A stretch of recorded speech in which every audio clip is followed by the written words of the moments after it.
ज्योति मंत्रा में आपका स्वागत है। लीजिए प्रस्तुत है अग्निपुराण द्वितीय अध्याय। पिछला भाग आपको कैसा लगा कमेंट जरूर करें और ध्यान से श्रवण करें।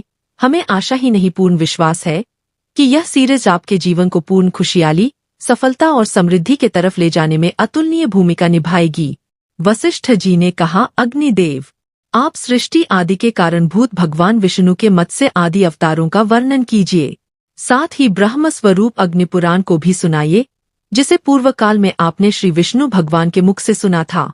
अग्निदेव बोले, वशिष्ठ, सुनो, मैं श्रीहरि के मत्स्यावतार का वर्णन करता हूँ। अवतार धारण का कार्य दुष्टों के विनाश और साधु पुरुषों की रक्षा के लिए होता है। बीते हुए कल्प के अंत में ब्राह्म नामक नैमित्तिक प्रलय हुआ था। मुने, उस समय भू आदि लोग समुद्र के जल में डूब गए थे। प्रलय के पहले की बात है। वैवस्वत मनु भोग और मोक्ष की सिद्धि के लिए तपस्या कर रहे थे। एक दिन जब वे कृतमाला नदी में जल से पितरों का तर्पण कर रहे थे, उनकी अंजलि के जल में एक बहुत छोटा सा मत्स्य आ गया।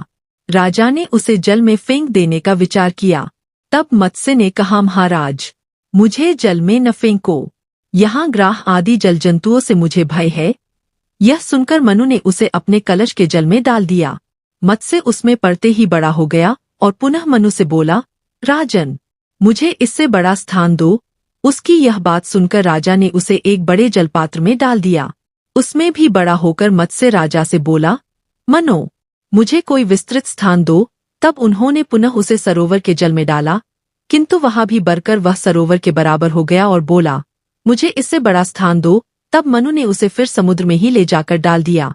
वहां वह मत्स्य क्षण भर में 1,00,000 योजन बड़ा हो गया। उस अद्भुत मत्स्य को देखकर मनु को बड़ा विस्मय हुआ। वे बोले, आप कौन हैं? निश्चय ही आप भगवान श्री विष्णु जान पड़ते हैं। नारायण, आपको नमस्कार है। जनार्दन, आप किस लिए अपनी माया से मुझे मोहित कर रहे हैं? मनु के ऐसा कहने पर सबके पालन में संलग्न रहने वाले मत्स्य रूपधारी भगवान उनसे बोले, राजन, मैं दुष्टों का नाश और जगत की रक्षा करने के लिए अवतीर्ण हुआ हूँ। आज से 7वें दिन समुद्र संपूर्ण जगत को डुबा देगा। उस समय तुम्हारे पास एक नौका उपस्थित होगी। तुम उस पर सब प्रकार के बीज आदि रखकर बैठ जाना। सप्तर्षि भी तुम्हारे साथ रहेंगे। जब तक ब्रह्मा की रात रहेगी, तब तक तुम उसी नाव पर विचरते रहोगे। नाव आने के बाद में भी इसी रूप में उपस्थित होऊंगा।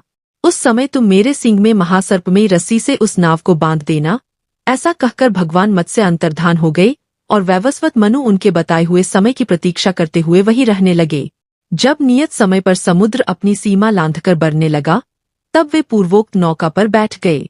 उसी समय एक सींग धारण करने वाले सुवर्णमय मत्स्य भगवान का प्रादुर्भाव हुआ। उनका विशाल शरीर 10,00,000 योजन लंबा था। उनके सींग में नाव बांधकर राजा ने उनसे मत्स्य नामक पुराण का श्रवण किया, जो सब पापों का नाश करने वाला है।